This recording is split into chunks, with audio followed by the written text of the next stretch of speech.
Қабдеш Жұмаділов, жан мен тән. Ажал айтып келмейді. Ажалдың сұрапыл сұсы да, үрей мен зәрені алып үркітетін қорқынышы да, оның осы ғайыптан келетін белгісіздігінде. Адам пендесінің жарық дүниеге келуі кездейсоқтық дейді ғой. Ал дүниеден өтуі заңдылық. Адамзат сапарының мейманымыз. Бір мезет жер бетінде кетер соғып депті Қасым Аман жұлып. Демек, мейман болған соң мұнда тұрақтап қалу жоқ. Сол келген жағыңа қайтуың керек. Әсілі өлім дегеніміз адам пендесінің әбден қартайып, арып тозып, қажып шаршап, тіршілік етуге жарамай қалған кезде баратын ең соңғы баспанасы ғой. Оған кім қарсы? Бірақ сол өлімнің өз кезегінде табиғи жолмен келмей, біреуді біреу ана дүниеге зорлықпен аттандыратын жанға батады. Бұл жолы да тап солай болды. Мәселен, Ғабдумәлікті жуық арада өле қояды деп ешкім ойламаған. Жасы 70-ке таяп қалса да, ыңқ деп ауырмаған, денсаулығы мығым кіседі. Не ішем, не кием демейтін, ауыр еңбектен, тіршілік күйбеңнен әлдеқашан құтылған. Осы күнгі мұнай, газ өндірісінің одан басқа бір-екі кеніштен бөлінген акциялары бар. Ақша дегеннің Ғабдумәліктің кассасына крандағы судай өздігінен құйылып жатады. Қаржы айналымы миллиардқа шаппаса да, алдыңғы қатардағы миллионерлердің бірі. Өзі теңдес, бақ күндес біреулер болмаса, жолын кететінде ешкім жоқтығын. Билік басындағылармен ымы-жым бір санаттағы адам. Кейбіреумен құда жекжат дегендей.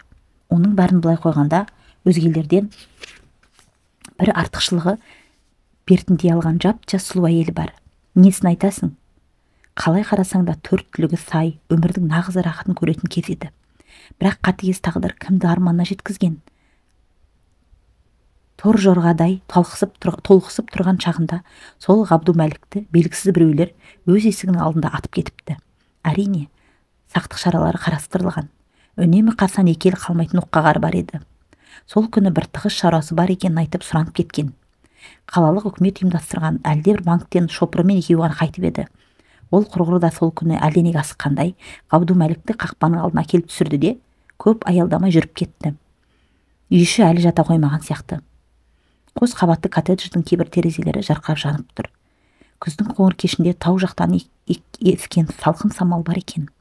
Ғабдумәлік бірден ішке кіре қоймай, есік алдында темекі тартып аз кем аялдады. Жаңа осында келерде көшенің бұрышында бір машина тұрған сияқты еді. Кенет сол машинаның зулап келіп мұның қасына тоқтай қалғанын бірақ білді. Сол мұң-ақ екен. Арық есіктен бетіне маска киген біреу қарғып түсті де: "Әй Ғабдумәлік, сен халықтың қазынасына қол сұққан ұрлығың үшін өлімге үкім етілдің" деп, оң қолындағы пистолетпен мұны көздеп тұрып, едел желден екі рет атты. Алғашқы оң жағынан шоқтай қарып өткенді. Екінші оң кеуде тұсынан тиіп, өне бойы өртеп жүргендей, әлі қуаты бірден кем кетті. Жалдамалы кісі өлтірушілер болады деуші еді. Олар солар ғой, дәуде болса дегенді ойлап өтті. Бүктетіле құлап бара жатып, кімдер екен тапсырма берген? Әттең, соны білер ме еді?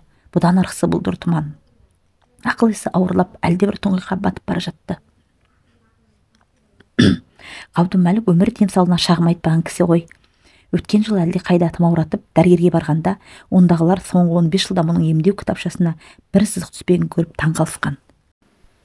Енді міне сол аялаған денсаулықта, бойдағы бұрқыраған қуатта әлдебір қарақшының қарулана ілігіп, бір сәттен көзден ғайып болды. Батыр бір оқтық дегенді бұрынғылар осындан айтқан екен-ау. Мылтық даусын естіген үйдегілер есік алдында қанға батып бара жатқан мұның денесін қолма-қол тауып, іле-шала дәрігер шақырған болар. Олар жедел жәрдем машинасымен ауруханаға келген болар. Ғабдумәлік есін бір жиғанда өзінің бір өңкей аққалатты адамдардың қоршап жатқанын байқады. Соншама қан жоғалтқанда тірлікпен қоштаспаған неткен денсаулық десейші. Әйткенмен жүрегі соғуын тоқтатып, тынысы бітуге таяған сияқты. Біреуінің кеудесін тоқпен тітіркендіріп, екіншісі аузынан жел үрлеп, тыныс алдыру қамында қарбаласып жүр. Алайда мұның бәрі бекер, әурешілік, кешігіп істеген шаралар болатын. Өйткені бұл кезде Ғабдумәлік жан тәсілім етіп, шыбын жаны тәннен ажырап, өз алдына бөлініп шығып кеткенді. Қудауанда бұл жан тәсілім дегенді мұндай рахат болар ма? Манадан бер шыдатпай қан қақсап ауырып тұрған тән азабы бірден сап тиылды. Сол-ақ екен, жан байқұс өмір бойы арқалап жүрген ауыр жүктен енді құтылғандай бір түрлі кеңіп жадырап қалды. Адам тәні әлде қалай мейіртігіп жараланса да, әлде бір дертке шалдықса да, соның азабын жан тартады екен ғой. Енді міне соның бәрінен босап, өзінен өзі бір азаттыққа шыққандай тынысып қалды.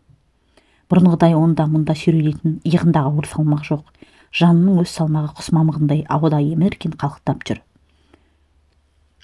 Ақыл ес, зейін зерде жанның өз бойында. Осының бәрінен жұрдай болған өлі дене жатыр әне, қанға малшынып. Дәрігерлер адам өліміне акт жасап, ажалға себеп болған оқтарды тәнге қаншалық дарығанын көрсету үшін өлі денені оңды-солды кескілеуде. Тәнге бәрібір сияқты былқ етпейді. Өмірде тәннің тым сезімтал болуы, бір жерде тікен кірсе де ауырсынып ойбай салатыны жанның арқасы екен ғой. Міне кеудесінен жан шығып еді, адам сорлы жай өлік болды да қалды. Ғабдумәліктің оқта-текте абай өлеңдерін оқитын болушы еді. Міне қазірде адам бір боқ көтерген боқтың қабы, боласың боқтан сасық өлсең дағы деген өлең жолдарын еске алып тұр. Дәрігерлер өлі денедегі оқтарды алып, аксысын жасап болғаннан соң өлікті бірден мәйітханаға өткізді. Жан әзірше өз тәнінің қасына қалмай ілесіп жүр. Шетелдік киноларда адам мәйіті арнаулы шкаф сөрелерде әркім өз жамылғысымен жеке-жеке жатушы еді. Біздікі ондай дәрежеге жетпеген екен.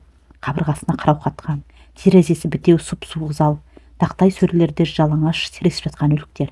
Кейбіреуі көшеден табылған иесіз жандар болуы да мүмкін. Олар қашан есі табылып жерленгенше осында жата бермек.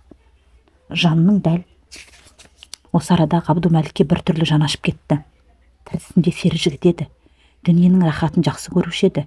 Тірлікте жинаған миллиондары еш кәдеге аспай, кілең бомждардың арасында лыпысыз қалған қарашы. Өлдің, мамай, қор болдың деген осы екен ғой. Адам жаны тәннен бөлінгеннен кейін 7 күнге дейін алысқа ұзап кетпей осы маңайда жүреді деуші еді. Зайыры сол сөз рас сияқты. Ауруханадан қайтқан Ғабдумәліктің бала-шаға туыстарымен бірге жан да қалықтай ұшып өз үйлеріне келді.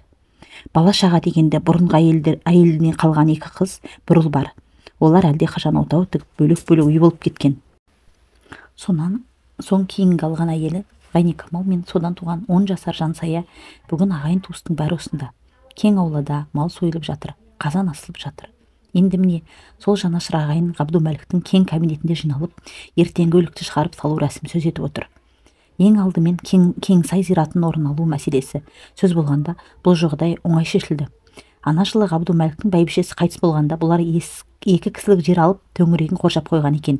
Енді марқұмның өзі де сол бәйбішенің қасына мәңгілік қоныс теппек. Ертең мәйітті осында келіп, салт бойынша бір күн өз үйлеріне қондырады. Сол кеште ағайын жұртқа қонақысы беріледі.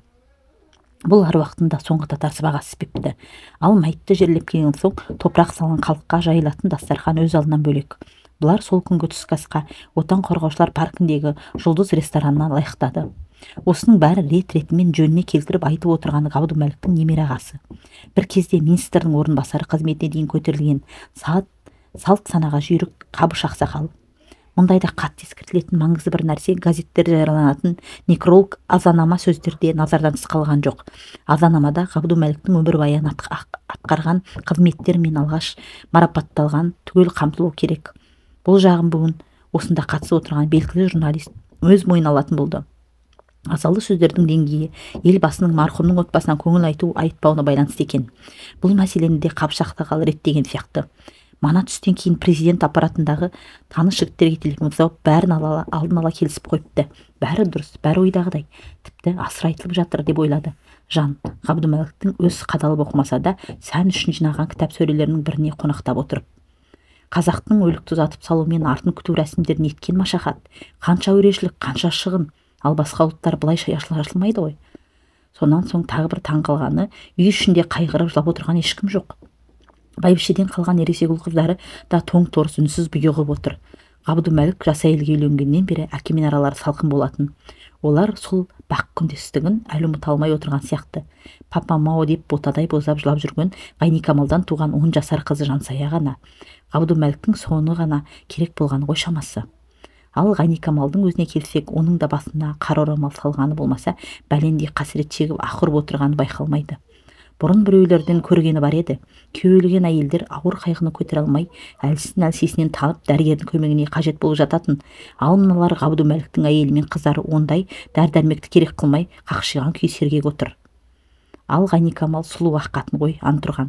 Бүгін басына қара орамал салып, ел қатарлы сәл-пәл жылағанға ақша беті албырап, көз жанары ділденіп, бұрынғысынан да құлпыра түскен бе қалай? 35 жас әйелдің нағыз кемеліне келіп толысатын кесі ғой. Ғайникамал бұрын Ғабдумәліктің қабылдау бөлмесінде отыратын секретар машинисткасы болған. Көңілдері жақын, қас-қабақтар түзу еді. Бәйбіше сөйлеген соң алысқа аты сабылтпай, сұлуғына қызығып, өзінен 30 жас кіші бұрынған ашынасына үйленген. Құрбы-құрдастары бұған қызығып та қызғанып та қарады. Сөйтіп жүргенде мұның тұғырдан таймағанын әйгілеп, бір жылдан соң Жансая келді дүниеге. Шар тартқан шағымдағы бір қызығым осы Ғайникамал болар деп жүруші еді. Амал не? Төтеден төнген ажал оны да бұйыртпады ғой. Айтпақшы, сүйекті қай жерден шығарамыз? Алматы жұртшылығы папаммен қоштасу керек қой, деді манадан үнсіз отырған осындағы банкілердің бірінің басқаратын жалғыз ұлы Баққожа. Қабыш ақсақал бұл жағында ойластырып қойыпты. Басында театрлардың бірін жалдауды ойлаған екен. Оған бұлардан бұрын біреулер тапсырып беріп қойыпты. Сонан соң Ғабдумәліктің ғылым докторы екені есе түсіпті де, Академия институтының бірімен оп-оңай келісіпті. Менің докторлығымда бір пайдасы тиген екен деп ойлады туыстарының әңгімесіне сырттай құлақ түріп отырған Жан.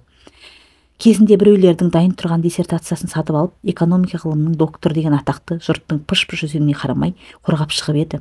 Ғабдумәлікке керегі ғылым доктор деген атағы ғана. Әйтпесе сол тақырыпта басын ауыртып бір мақала жаздым екен. Туыстары кешкі ас ішіп жерлеу мәселесін бір жайлы еткен соң, біразы ертеңгі шаруаларға байланысты жан-жаққа тарап кетті де, бірақ үйде ең жақын деген бір шоғыр адам қалып еді. Ғабдумәліктің қазасы кісі қолынан болып отыр. Мұндайда заң орындарының тергеу, тексеру, іс қатары жүруі мүмкін. Олар тәртіп бойынша отбасы мүшелерінен де әр алуан сұрақтар қояды. Сонда бұлар не жауап қайту керек? Соны да бірлікке келтіріп алған теріс емес. Марқұмның достары кімдер? Күндес жаулары болды ма? Отбасы мүшелері кімдерден күдіктенеді? Бұл мәселені де алдын ала ойластырып қойған жөн. Марқұмның қазасына қатысы бар деп әрқайсысы бірнеше адамның атын атады. Бәрі де Ғабдумәліктен әріптес, қаржы саласындағы адамдар. Осы өзіміздің құдайы құлып қалай? Ғабдумәлікке келгенде ылғи да соның бір ені ішінде жүруші еді. Өзі бүгін көңіл айтып та келген жоқ. Іштарлықпен қасты ойлағандары бір сол емес пе екен деп, зейнет жасындағы ағайындарының бірі. Қойыңызшы, біздің әулетке қасты ойлайтындай құдай құлыпты құдай ұрып па? Қанша дегенмен рулас ағайын емес пе деп. Ол сөз тағы біреу кері қақты. Алдырған албырт деген осы ғой. Осылайша бір-біріне кереғар әртүрлі пікір айтылып жатты. Папамды өлтіруге заказ берген басқа ешкім емес. Мұнай мен газға басшы болып отырған бәленшекеннің өзі, деді мінезі томпырақтау бір мойынлы Баққожа. Ол акцияларыңды маған өткіз деп папамды бірнеше рет ығыстырмақ болған. Енді міне ойлаған іске асырып тынды. Мұнай мен газға бір өзі қожа. Қой Баққожа, қарағам, олай деме. Тіпті олай болған күннің өзінде де бұлай жар салып айта беру болмайды, деді көпті көрген Қабыш ақсақалы баяу үн қатып. Бергі қожайынды айтсақ, оның түп тамыры арғы қожайынға тіреледі. Оларға заң орындарының да тісі батпайды. Иә, Қабыш ақсақал дұрыс айтады. Осы менің бір бетке ұрты жық балам ашу үстінде бірдемеге ұрынып қалмаса жарады, деді Жан, Ғайникамалдың қасындағы бос орынға жайғасып жатып. Бұл өлімнен саяси астар іздеудің қажеті болмас. Заң саласында істейтін ағайындарының бірі. Ғабдумәлік елбасының қатты құрметтейтін сенімді кісілерінің бірі болды.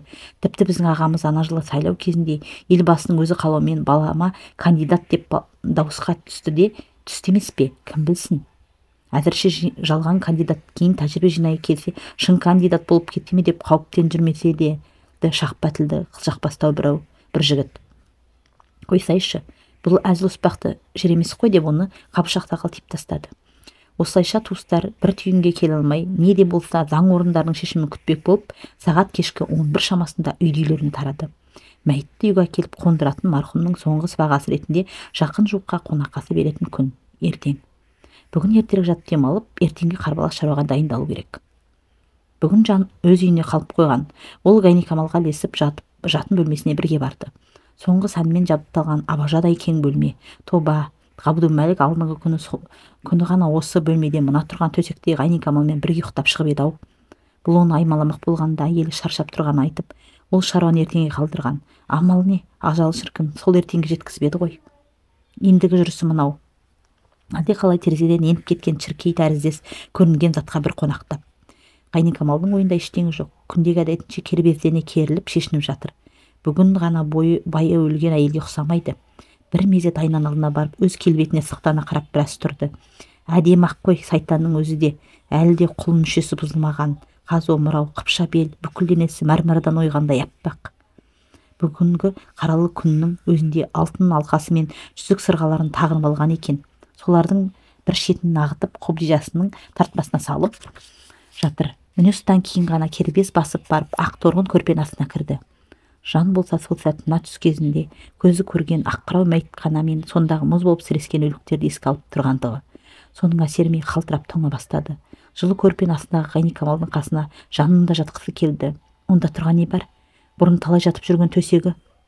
Солай оймен басыл басып барып, ол да жылы көрпенің астына кірді. Өзіне таныс француз әтірінің иісін сезініп бір рахат күйге бөленген. Баяғы тірі кездегідей Ғайникамалдың үлбіреген аппақ тамағына тұмсығын тығып жұп-жұмыр иығынан ұлпа мойнынан аймалақсы келген. Амал не? Осының бірде-бірін Ғайникамал сезінбейді-ау. Осы телефондай қайдағы бір қарбалас шақта жылдайтын болады-ау. Кенет төсектің жанындағы қобдишада тұрған әйелінің қалта телефоны безілдеп қоя бергені. Ғайникамал ақсазандай төсін керіп тастап шалқасынан жатқан күйі қалқалақтай телефонды құлағына тосты. Дауысы таныс, жақын адам болса керек. Бірден өңі жылып сала берген. Өңі жылып қана қоймай, ынтыққан ыстық сөздер ағылдай келіп, анау көңіл күйін қалай деген болар? Жаным, менен қазір не көңіл күйді сұрайсың? Бай өлген қатынның көңіл күйі қандай болушы еді? Менікі де дәл сондай, деді Ғайникамал әлдебір назды үнмен сыңси күліп. Анау туыстар арасында не әңгіме бар? Заң орындарынан біреулер келді ме деп сұраған болар. Туыстар осы жаңа ғана тарады. Ертеңгі жерлеу рәсімдерін ақылдастау деймін. Марқұмға кім қастық жасауы мүмкін деген мәселеде біраз сөз болды, деді әйел толық ақпар беріп. Жаным, өзің неге болмадың бүгінгі отырыста? Анау әлдебір тығыз жұмыстармен жүргенін, ертеңгі және одан кейін қонақасыға қырдан 2 жыл қысатып әкелген айтып жатқан. Қайтесің, аға, өзіңдікі еңбегінің есесін бір қайтарар, деді келіншек тәлімсей тіл қатып. Аға, өзіңдікі дейді, соған қарағанда мынау осы маңдағы біреу болды ғой, деді жан секем алып. Сонда кім болды екен, анау бүгінгі әңгімеде мені біреулер еске алды ма деп сұраған болар. Күдіктілер арасында сені ешкім атаған жоқ, алаңсыз ұйықтай беруіңе болады, деді Ғайникамал. Марқұм қартта болса қайырымды кісі еді ғой. Сен екеуміз не зиян көрдік одан? Аллай қол қалай барды? Бұрынғыдай жүре берсек те болатын еді ғой. Анау оққа байлаған мен емес, жалдамалы жендеттер ғой, бәрін орындаған. Олар ақша үшін ештеңеден тайынбайды деп ақталып жатқан секілді. Мейлі, басқа біреулер орындаған күнде де соларға тапсырма берген сен ғой, деді Ғайникамал анаған кінә арта сөйлеп. Соның бәрін шынымен мен үшін ақ істедің бе, жаным? Анасы не айтты екен? Әйтеуір жанға жағым тәтті сөздерді ағытып жатқан анық. Жаным, сол сені түсінбей дейсің бе? Мені сүйетінің сонша өз байымнан да қызғандың-ау. Асықпаш, алдымен мына шаруаны атқарып алайықшы. Енді бөгет болар ешкім жоқ. Өзіміз ғана қалдық емес пе, деп назданды Ғайникамал. Есіңде болсын, біз жақында осы елдегі ең бай адамдардың бірі боламыз, деді анау құпиясын жасырмай. Осының бәрі сенің игілігің үшін. Аяулым, жан манадан бері бұл әйелдің нақсүйер ғашығы кім екенін біле алмай басы қатып тұрғанды. Кенет Ғайникамалдың, бауке сүйіктім, не айтайын, өзіңді қалай жақсы көретінін білмейсің ғой сен. Әйтеуір сақ болшы өзіңе деген естігенде санын бір-ақ соқты. Құдай ұрсын, мына қатынды манадан бері үздігіп тұрған ғашығы өзіміздің Баубек болды ғой, деді жан жатқан жерінен атып тұрып. Ғабдымәліктің көмекшісі, жасы әлі 40-қа келе қоймаған, әлі келе жаланған келбетті жас жігіт. Руласым, жерлесім деп осыны бауырына тартқан Ғабдымәліктің өзі еді. Баласынан кем көрмей ең жауапты жұмыстарды осыған тапсыратын. Сөйтсе жылан асырап жүріпті ғой. Қатынды қойшы тәйір. Ақшам болса қатын табылады. Баубектің харамындағы басқада Ғабдымәлік ел ішіндегі және шетел банкілердегі біраз соманы осы Баубектің атына салдырған. Аз емес, миллиондаған доллар. Енді міне қатынның ғана емес, сол ақшаның да иесі Баубек болмақ. Бір ұқпен екі қоянды қатар жықты деген осы емес пе? Итай, Ғайникамалды қолға алмай түсірді екен, деп күйіне қапаланды. Осылар бұрыннан ашына болған-ау шамасы. Жас қой, арам неме. Оның әйелі алдындағы артықшылығы сол жастығында ғой. Ғайникамал мен Баубектен қатты көңілі қалған. Жанға ендігі оқиғалардан еш қызық сезілген жоқ. Жерлеу рәсімі сол кешегі айтылған мәжемен өтіп жатыр. Ертеңде өз үйіне қонақасы берілді. Мәйітті жерлейтін күні өз ауласына жаназа оқылды. Енді тәкбірлі бір рахат жаназа намазы болған соң марқұм Ғабдымәлік Бегайдарұлы қандай адам еді, деді мешіттен арнайы шақырған имам көпшілікке қарап. Жақсы адам, деп куәлік берді сарапта тұрған көпшілік бір ауыздан. Көп құдайдан бірақ жас кіші деген сөз бар. Көңіл жастықпен айтылса да, көпшіліктің осы бағасы Тәңір алдында барғанда кәдеге асуы да мүмкін. осыдан кейін табытқа салынып үстіне жібек кілем жабылған өлі дене әлдебір институттың залына әкелінген.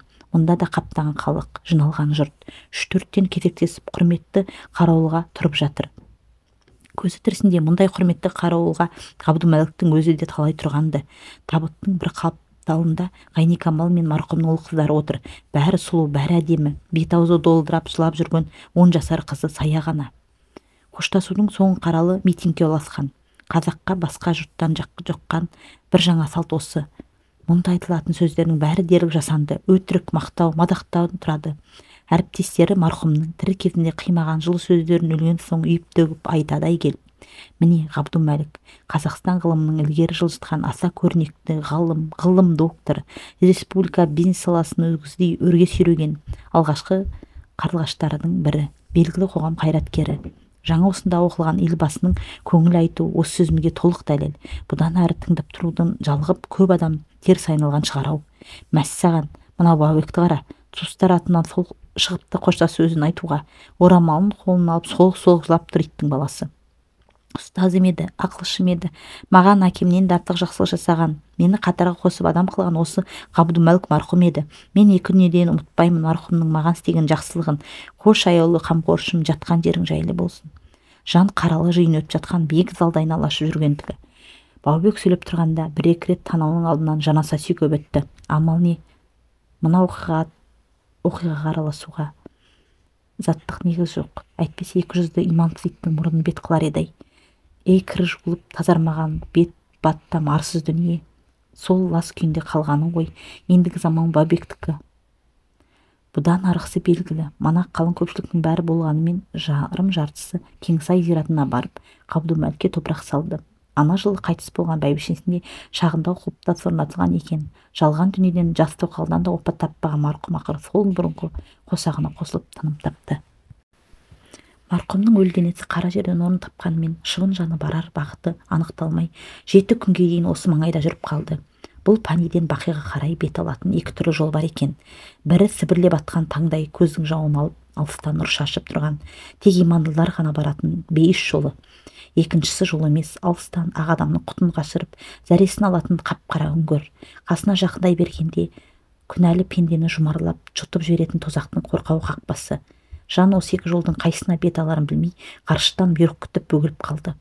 Оған себебі уақыт, ол жақта да қарбалас тым тығыз болса керек. Олай болатын қазір жер бетінде 7 миллиардқа жуық адам бар. Әр секунд сайын 5-6 сәби дүниеге келсе, татар дәм таусылған 4-5 пенде бақиғаттанады екен.